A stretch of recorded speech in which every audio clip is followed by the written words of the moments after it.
Hello.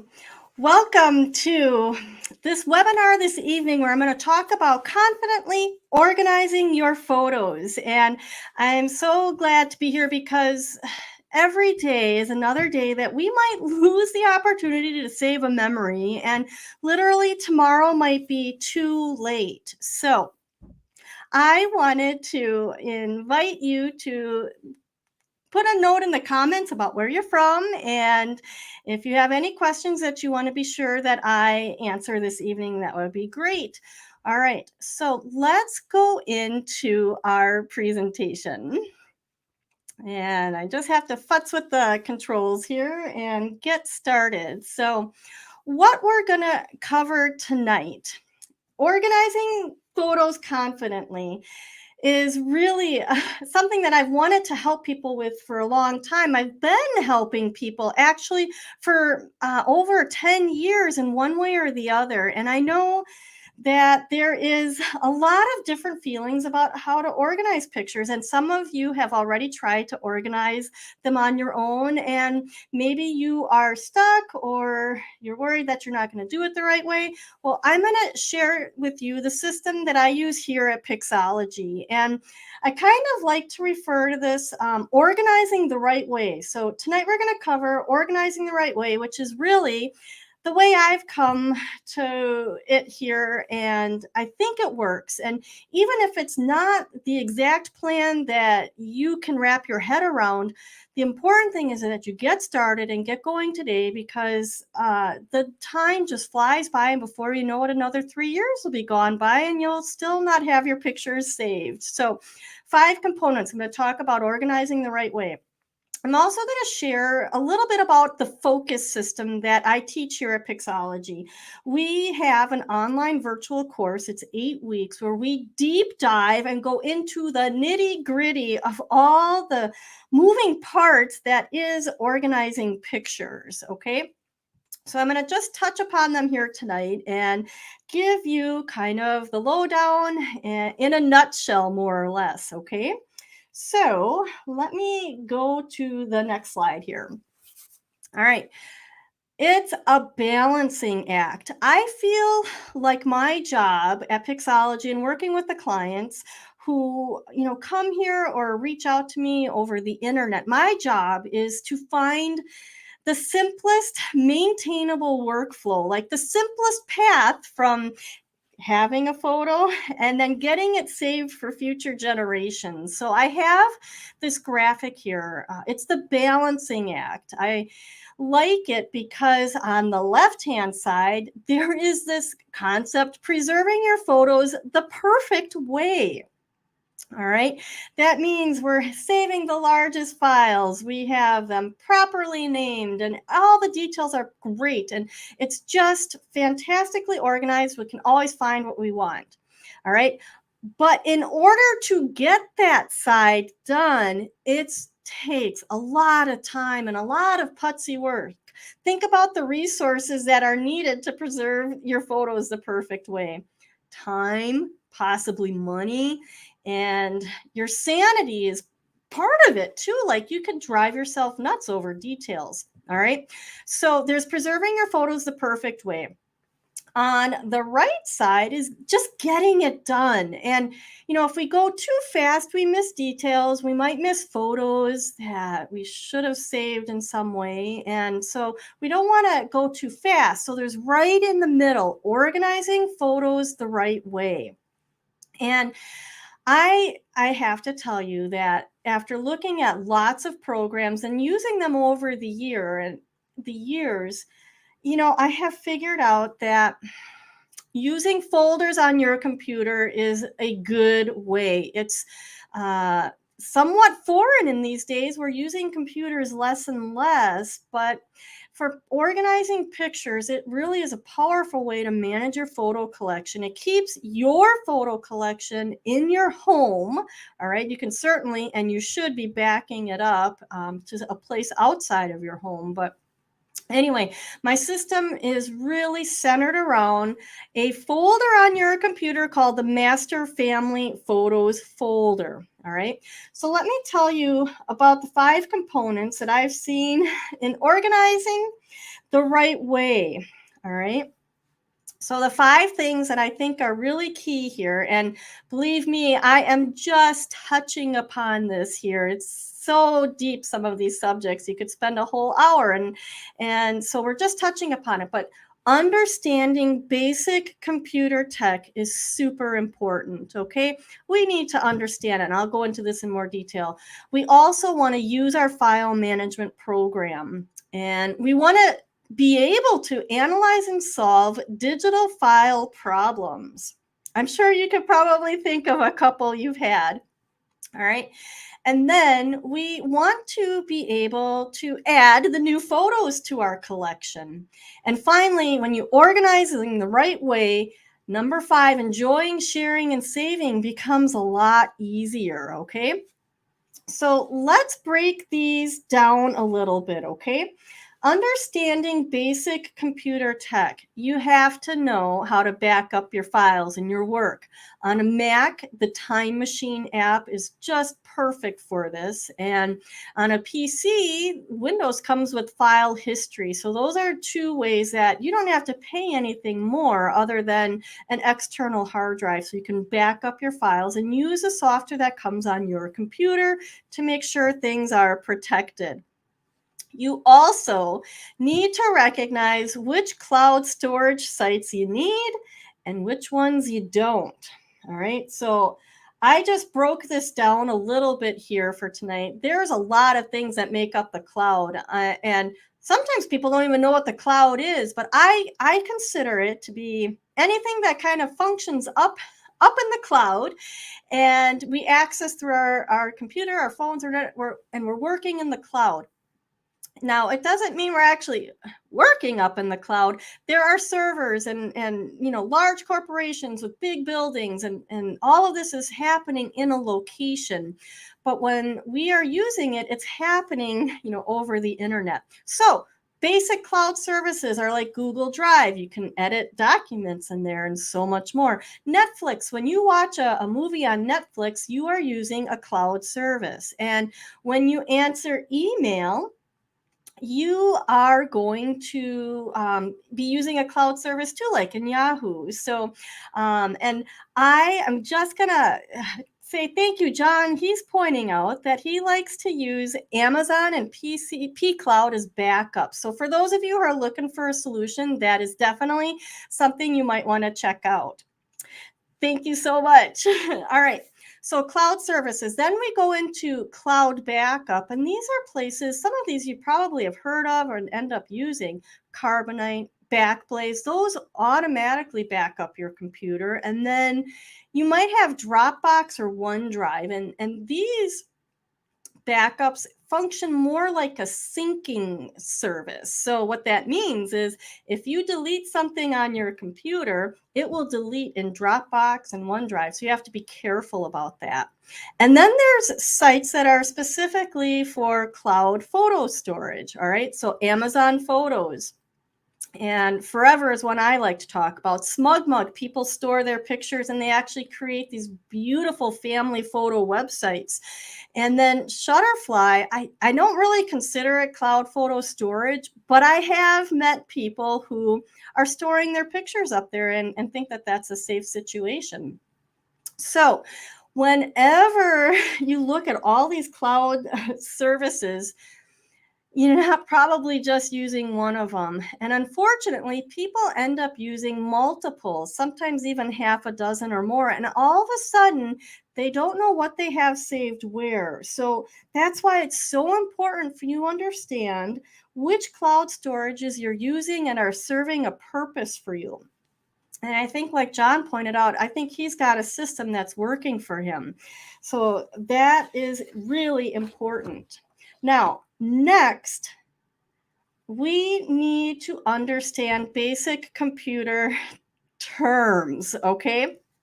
So I teach moving and copying are 2 different things. When you're working on your computer and you're moving files from one folder to the other, well, that's moving, okay? If you've connected a device to your computer and you are dragging the photos off that device into a folder on your computer, that's copying.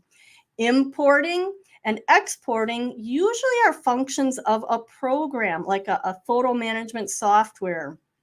Like Mylio is one that I can think of. Even Apple Photos functions this way. So importing and exporting are dealing with programs, okay? So you import pictures into a program, and then you might edit them, you might be working on them. They might just be living in that program. But in order for you to share it with people, the actual physical file, sometimes that means exporting it or sharing it through the program. But remember, import is into a program and export is out of a program. Then you have download and upload. Downloading refers to when you download photos from the internet, the cloud site. So photos, files, whatever it is, you're downloading from a site. And when you are putting pictures or other files into a website, you are uploading. So remember, download is down to your computer and upload is up into the cloud. All right, we do not download photos from our phone directly to our computer. The word is copying. All right. Now, the other thing that sometimes I'm even guilty of this is mixing up the words folders and files. Folders are folders on your computer, okay? And files are all the individual items that live in folders. All right. You can have folders in folders, and you can have files in folders in folders. So remember, folders are the things that hold, and files are the individual items. All right. It's really important to understand that when you start thinking about bringing all of your digital items together. Okay.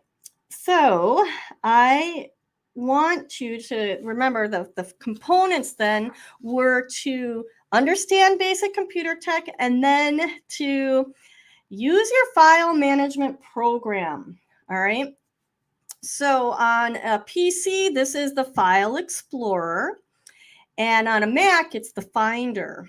And the way I teach is that you are going to want to have 3 folders potentially.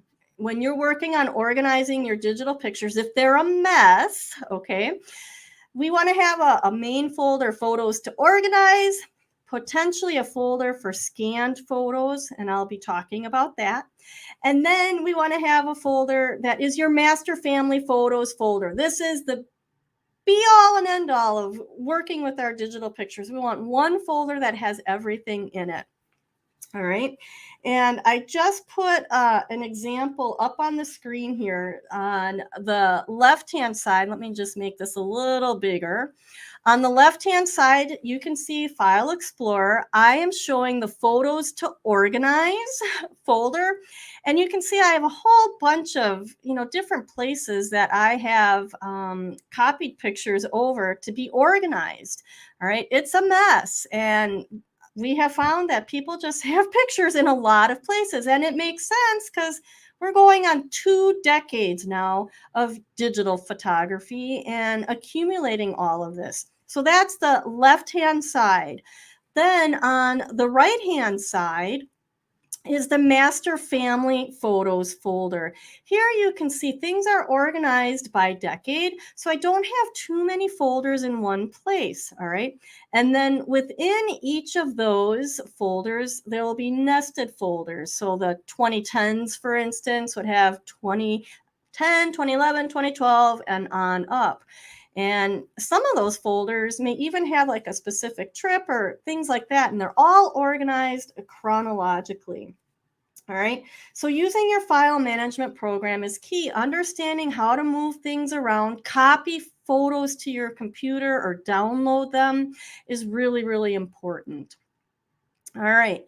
Then the next component that I like to reference is the analyzing and solving digital file problems. Oh my goodness. There are so many different file types that you could consider unusual.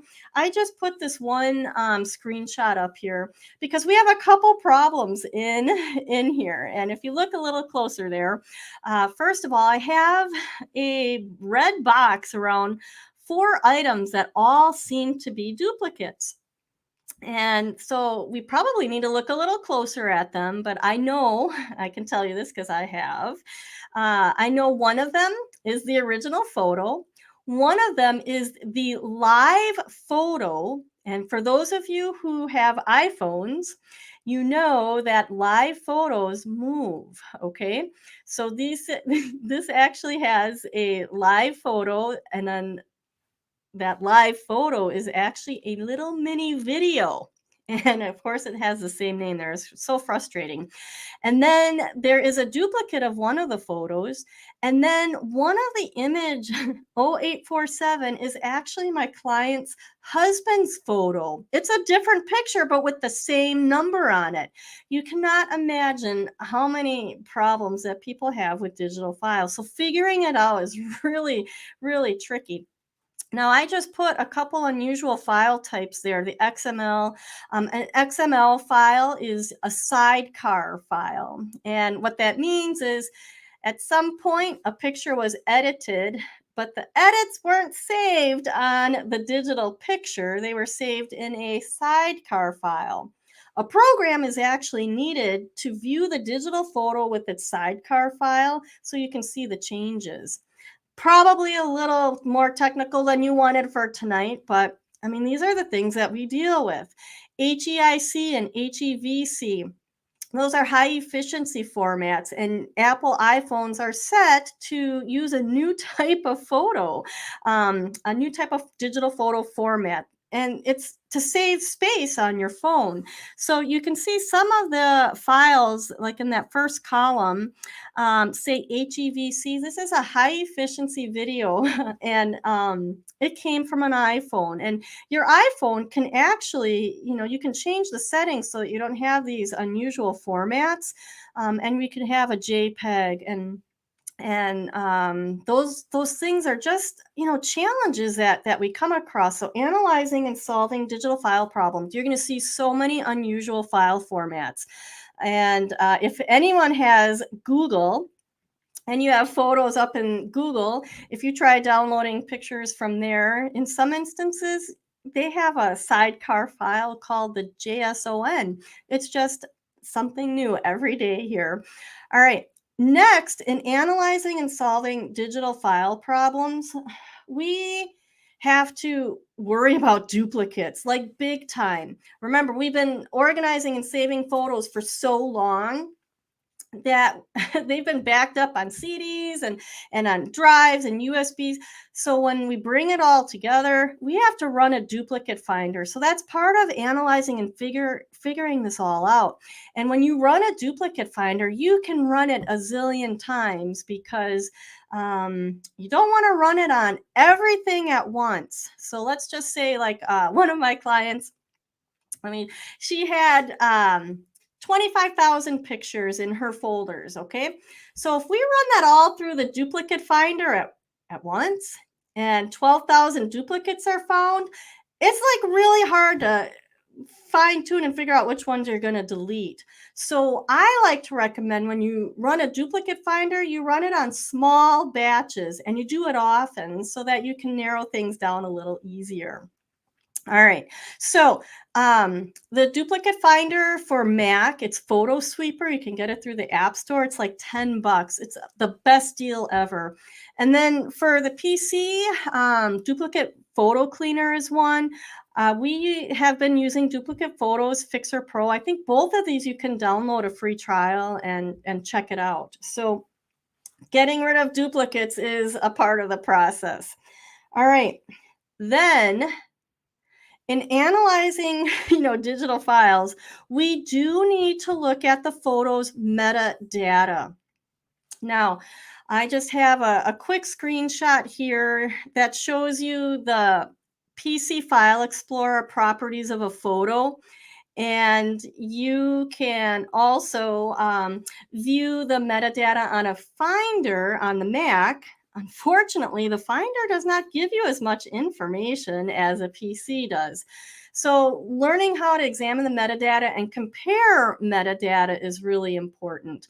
And what I do like about the duplicate finders is often you can actually compare the metadata. So you can see when you're looking at two duplicates, which one is a larger size. And I'll just mention here that John points out that PhotoSweeper is a great program. And he says you can watermark your photos as well. So that is part of, analyzing the pictures is you got to look at the metadata because you want the larger size files, the naming, and then eventually you might add metadata to the pictures like tags and comments to tell the stories of what's going on in your pictures. So metadata is a part of the process. All right. So organizing the right way, we had the first four things, and actually I said the first three things. And we had understand tech, understanding the file management system, and solving digital file problems. Now, number 4 is adding new photos to the collection. All right. So when you're organizing photos the right way, you got to know what you're doing moving forward. All right. So every month I say, you have to create a folder, and this is our naming convention for folders so that things organize chronologically. And you can see I have a couple examples there. So February photos, you put the year first and then the month. And then if you need a specific date because you have a lot of pictures from one event, you can add the specific date. And that is how we name them. And then we just throw them in our 2022 folder, which is in our 2020s folder, which is in our master family photos folder. Okay, and I'll just show you this screenshot here is master family photos folder. And I don't have the 2020s folder expanded for you to see, but you can see the 2010s in there. So we want to save our photos every month. And today is the 28th of February. You could, as long as you're not taking any more family photos tonight, go save your pictures to a folder on your computer and you'll be one step closer to starting a good habit, okay? Now, the last part of organizing the right way, number 5, is enjoying sharing and saving. And to be honest, I actually have, I've been looking for the right solution. And the thing is there's never one place that can do everything for your photos, okay? There's just never one place that can do it all. But forever.com does a lot of it. And we are ambassadors here and we like it. It's simple to use. And the company promises to migrate your photos, to the newest technology for your lifetime plus 100 years for your family photo collection. It's a potential you're going to want to check out. And with, saving and sharing, Forever has many easy ways to do this. So if you need to know more about that, I have other videos on this channel. So with that being said, those 5 components, of organizing the right way so that you can enjoy and share the pictures, there's still a lot of work that goes into it. So I put together the acronym FOCUS because I wanted people to really think about focusing on getting the work done. And before I move on that question, that thought, John asked us, does it work with an iMac or just the iPhone? And I'm assuming with Forever, because Forever is cloud-based storage, it works anywhere. So I use a PC and a Mac, which makes me a little crazy, but I use both. And what's nice is I can log in on either computer. I go to my Forever account, I have access. On my iPhone, I have access. And on my daughter's Android phone, I can access my account too. The beauty of working with a cloud service is it's not dependent upon what piece of equipment you own, okay? So that is the question. The answer to that question is it works with any PC or Mac, Android, and iPhone. All right. So the focus system. I can't tell you how much I have, loved working with people over the years. And then they'll come back and they'll say, I haven't moved forward on, some of the things that they thought they could get done. We have books and we have, blogs and all of this. And last year I realized I needed to figure out a better way to help people. So with the focus system, this is really fine tuning what we're working on. We have to think about what is core work to save our family memories. What's the core work versus the project work, I don't want to use the word hobby work, but the project work and the hobby work is kind of secondary to organizing and saving things properly. So with the focus system, I have the acronym. We got to find it all, organize it, curate it, use it, and then save and share it. So let's break that down a little bit by type of photos. We're going to start with digital photos.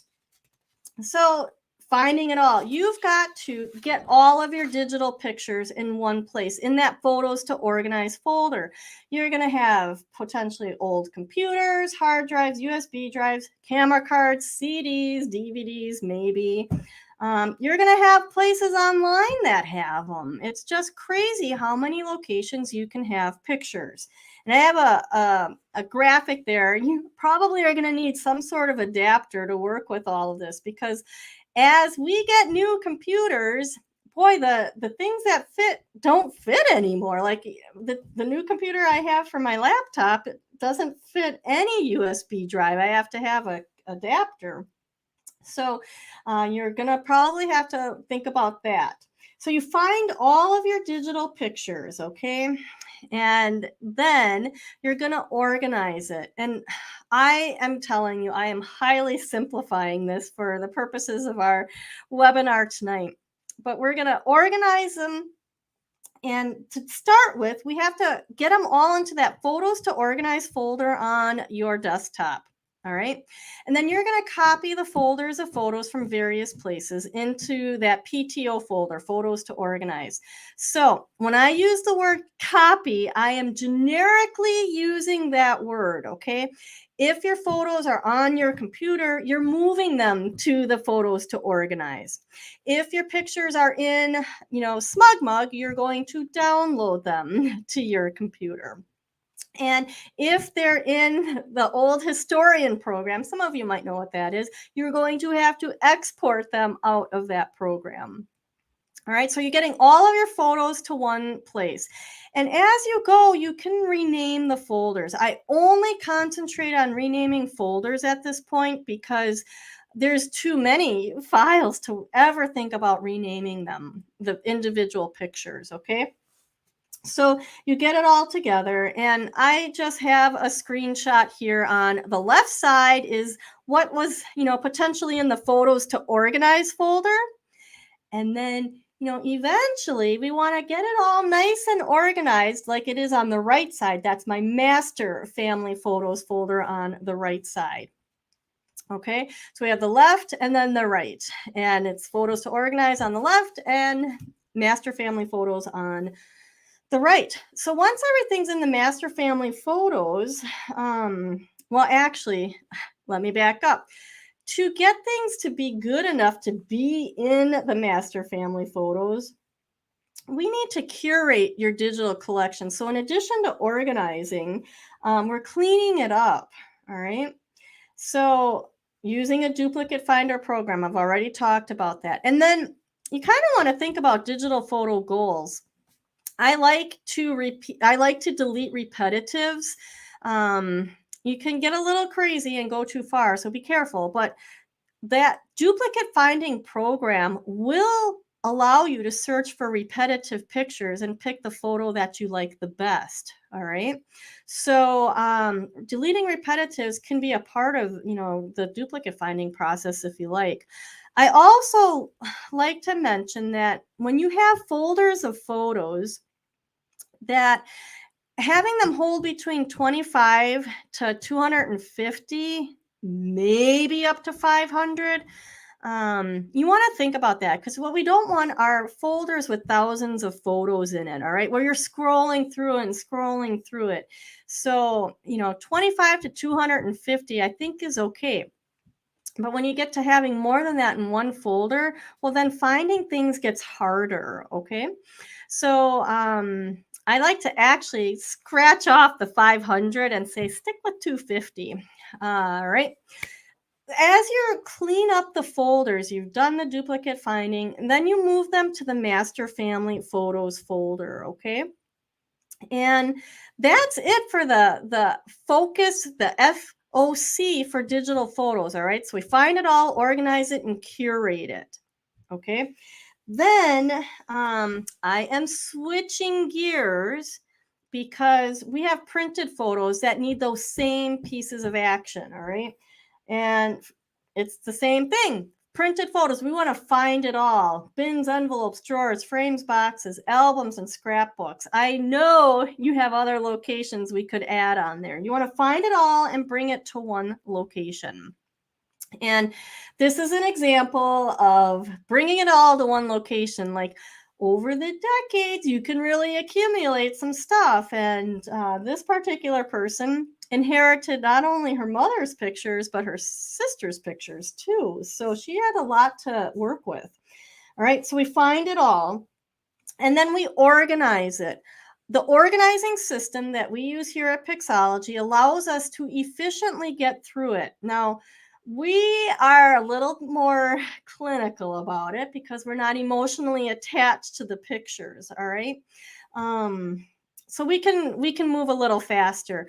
In the organizing process, we have 3 phases, and the first phase is the first inventory and sort. We go through everything and divide it up by decade and major categories. So the decade could be, your family might have a little bit of a different decade situation. The major categories definitely will be dependent upon your family situation. So in this instance, our client had heritage pictures. So we actually set aside heritage as a major category because some of those are a little more difficult to put into a decade, especially when you have pictures from the 1900s to the 1930s. They get a little harder to classify by decade right off the bat. So we have a major category of heritage. In this picture, this is that same table that we had all of those photos and albums and whatnot. We were able to split all of that up into this picture here with 2 hours, 2 people, just going through it all, dividing it up. And you can possibly see that there are different media types in there too. The film and VHS and negatives get set aside. And then we have bins for the 70s, the 80s, the 90s, frames, 1950s. There's memorabilia on the bottom. And we have a bin that says unknown. You are never, ever going to remember all the photos or even figure out the dates. So we're going to have to get comfortable with some unknown batches of pictures, okay? So in that unknown, we just have some albums, and that kind of comes later. So this is the first inventory and sort. We inventory it, sort it by the media type, set that aside, and then decades and major category. Shouldn't take you more than a day or two if you're really gung-ho, get it done attitude, and don't get stopped by things that you need to call a family member out and say, hey, I found this, and then you're reminiscing. No rabbit holes, okay? All right, the second phase is to do the second sort. And it's a deeper sort, okay? This takes longer for sure. And there we take each of those bins and then we start breaking it down further. Okay. So the 1950s, we split up by the years, and 60s and 70s, and we repeat that. And slowly but surely, you'll see your collection start consolidating. There'll be a lot of stuff, that can go in the garbage, or old albums, that are wrecked. You can throw them away. If they're in good shape, you could donate them to Goodwill. And so you're bringing it all, fine tuning it. Okay. And this picture here kind of shows the same project. Now we've divided we have the decades and then the years. In the front here we have, a good dozen photo boxes there, which incidentally, photo boxes hold about 1,000 pictures. So we're looking at 10,000 pictures yet. On the back table, there are another 6,000 or 7,000 pictures there. Those are the duplicates and repetitive pictures that were set aside. So you can see it coming together. Then we highly, highly recommend doing the third sort. All right. This is where you're fine tuning and you're dividing up your years by month. Okay. The 1990s have a ton of pictures, if you're like most of us. All right. 1990s, a lot of photos. So if 1995 has 500 pictures, which is half a shoebox or photo box, you want to organize that by month. And you're not going to organize it perfectly, but you're going to know the pictures for the birth dates, where they go. The holidays are at the end of the year. The spring is then, and then you have summer. You're going to be able to put them in order, and it will make so much sense. When you go to scan them, these pictures will be in somewhat of good order. Now, there are those sections of pictures that you don't know the dates on. So you might have 1980s unknown, undated pictures. You could have sections for that. So there is, it kind of starts coming together. So once they're organized and you're happy with the organization, you have to scan them. Okay. So that's kind of part of the organizing printed pictures. We have to scan them. And actually,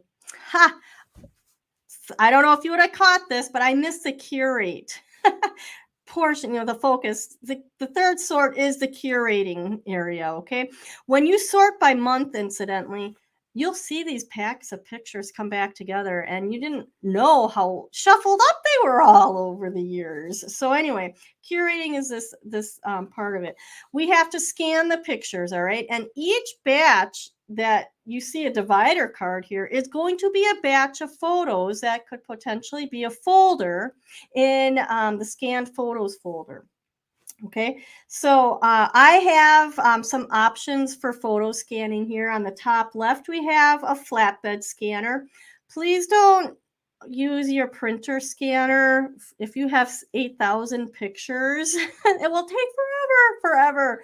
So the flatbed's good for, the fragile stuff and the small stuff. And if you just have a couple dozen, you need a high-speed scanner if you're going to do this yourself. And Easy Photo Scan rents good scanners. You can look them up online.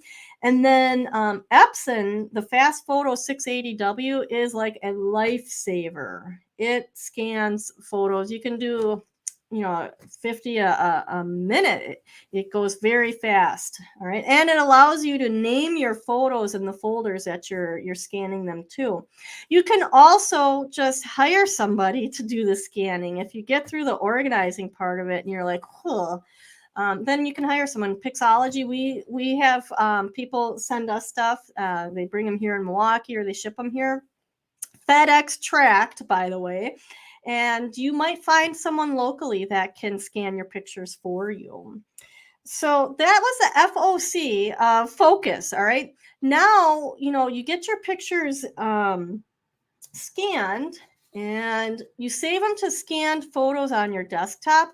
And then optional, you can run the duplicate finder. you probably be surprised at how many duplicates will still be in your pictures that you scanned. So definitely run it again, and then you could run it and compare it against your master family photos too. So once you're satisfied with your scanned photos, then you can move them into your master family photos folder. All right. So FOC, we are through with that. Now we have all our digital photos, hopefully in our master family photos folder. And now we get to use our photo collection. All right. So this is the part that is, more project work, maybe. It's less critical than the organizing and making sure they're backed up properly. So using your photo collection, you're going to be editing your pictures. And incidentally, I don't recommend just editing every picture. I like to wait until I need a photo to edit it. And I actually don't even edit the original picture.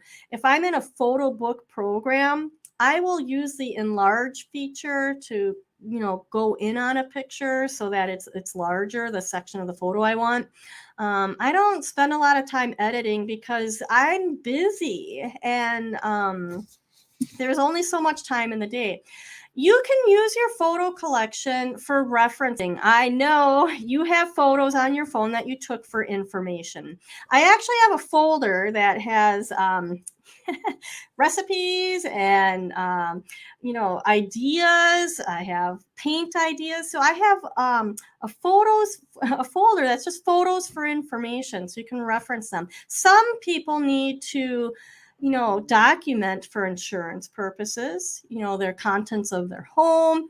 I had one client who took pictures of all of her jewelry so that when her kids, were going to inherit it, they had already talked about who would get what, and the pictures were used for that process.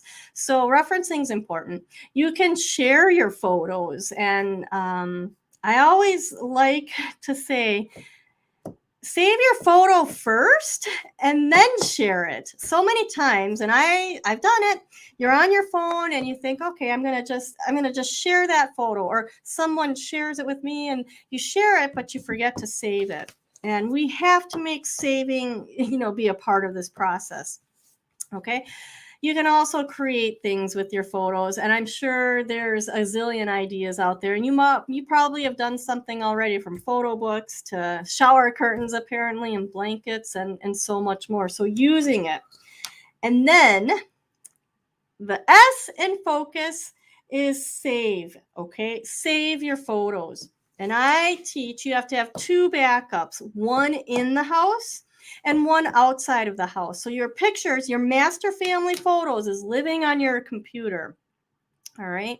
And then you want to have a backup to the external hard drive. Remember, I talked about file history or time machine. You want to have the backup on your external hard drive. And then you need to have a backup outside of the house. So there's all sorts of cloud storages. We talked about them. We like to recommend Forever Permanent Storage because that company is a photo preservation company. All they do is photos. All right. They don't have anything else on their mission statement except to help families preserve their photos for future generations. So we like to recommend it. And I just have a little screenshot here. You actually purchase the storage. You don't pay a monthly fee. And they guarantee to migrate your pictures and video to the newest technology for your lifetime plus 100 years. Okay. And Pixologie is an ambassador, and there's a link here if you are interested in getting a trial account to check it out. You'll get 2 gigabyte account free and a $20 coupon to use towards anything. All right. I have covered so much in just under 45 minutes. If you've got a question, put it in the comments section because I'd love to answer it for you. There is certainly so much to digest here, and I have this happen in my classes, with my students. I think they're just so overwhelmed by all of this. It's kind of hard to figure out where to where to start with a question. So you might think of something later, and you can definitely, contact us. And I'll just drop my email in the comments for you, and you can send me a question. If you want a copy of these handouts, I'm happy to send them to you as well. So there is my email. And then I wanted to tell you that there's a lot of resources. We here at Pixologie, we've been doing this for a long time, and I just want people to save their pictures so that they don't regret, a year from now when some loved one's gone, that they didn't do something with the pictures so that they could enjoy the stories together. So, so I think it's really important. And I have a question here for Apple Photos. John, could we just use Apple Photos to organize with folders and albums? Actually, I used Apple Photos for many years, and the problem with it is that if I want to make photo books or albums, um, or other things, I have to export them from there anyway and upload to Forever. I also feel like I don't like using Apple Photos. One of the things that I tell people, when they're picking a program for their pictures, is you really have to like using the program that you choose, because you should be using it every month. Okay, like I said, saving your photos every month. So Apple Photos is actually a really powerful program. And but editing keywords and adding descriptions is putsy compared to how I like to do it. So for people who want to use Apple Photos, I know there's a video on this channel breaking down how to make folders and albums there too. So certainly you could use a different program. The important thing is that you use it routinely, and everything's backed up, and you're monitoring what you have where. And sometimes I think people aren't aware that Apple Photos can do so much. And if you use an iPhone and a PC, it's really hard to work with folders and albums on an iPhone. You can do it, but it's hard. And then a lot of people that I've met who have iPhones and Mac computers haven't figured out or realized that you can connect the two through your iCloud account and then sync your photos from your phone to your computer, and then obviously vice versa. So I think, because I am trying to teach people the simplest path to saving pictures and enjoy them, I don't usually recommend Apple Photos for that reason. But it's a really good question.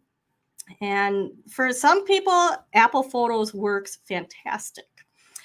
All right, let me go back to this resource here, because I definitely want you to have access to any of the other resources that could help. So you're on our YouTube channel. If you can, maybe like this video and subscribe, you'll help other people see our information. YouTube recognizes that. So thank you so much for joining for that part.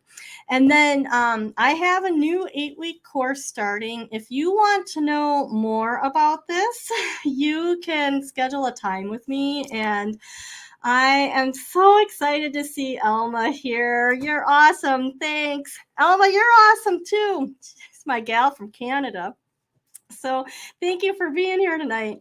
All right, so I've got books on Amazon, and Milio is a program that I have talked about, a photo management program. I actually like that better for a Mac than Apple Photos, but you have to be careful on how you start using it. You want to have the photos organized in folders before you ever import them into a program like Milio. So I think that is it. I so appreciate those of you who joined tonight, and definitely keep in touch. And you guys have a fantastic rest of the evening, and I will see you the next time. Bye-bye.